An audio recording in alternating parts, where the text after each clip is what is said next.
yıllarda özellikle Doğu Karadeniz turizmine, Doğu Karadeniz bölgesine ve ilimiz Rize'ye yönelik çok ciddi bir ilgiyle karşı karşıyayız. Bu turizm hareketliliği ve ilgisi bizleri de yeni adımlar atmaya, daha geniş ve önemli bir vizyon koymaya mecbur bırakıyor. Bu noktada artan talebi karşılayabilmek anlamında biliyorsunuz sürdürülebilir turizm için iki temel unsur var. Bir tanesi ulaşılabilir olmak, diğeri ise gelen misafirlere kaliteli anların yaşanabileceği hizmeti sunabilmek. Bu anlamda bugün geçtiğimiz yıl Mayıs ayı içerisinde açılışını yaptığımız, hizmet vermeye başlayan Rize Artvin Havalimanımız açısından çok önemli ve güzel bir günü yaşıyoruz.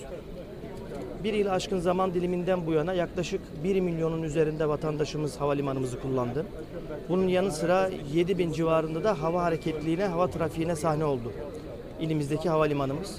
Ümit ediyoruz bu artan talep, ilimize, bölgemize olan bu ilgi neticesinde her geçen gün katlanarak hem uçuşlarımız hem de gelen misafirlerimizin sayısı artacak. Bugün itibariyle çok önemli bir gün olduğunu ifade ettim. Bugün ilk kez Rize Artvin Havalimanımız uluslararası tarifeli ve ticari niteliğe haiz bir uçuşla gündeme geliyor. Umman'dan ilk kez haftada iki gün planlanan tarifeli uçuşlarla havalimanımız bundan sonra uluslararası uçuşlarda da kullanılacak. Ticari amaçla faaliyetler devam edecek. Ve ümit ediyorum bugün 200 yolcuyla başlayan bu ziyaretler katlanarak yükselen bir ivmeyle devam edecek. İlimiz turizmi açısından, bölgemiz turizmi açısından ve ülkemize yaratacağımız katma değer açısından bunu çok anlamlı ve özel buluyoruz.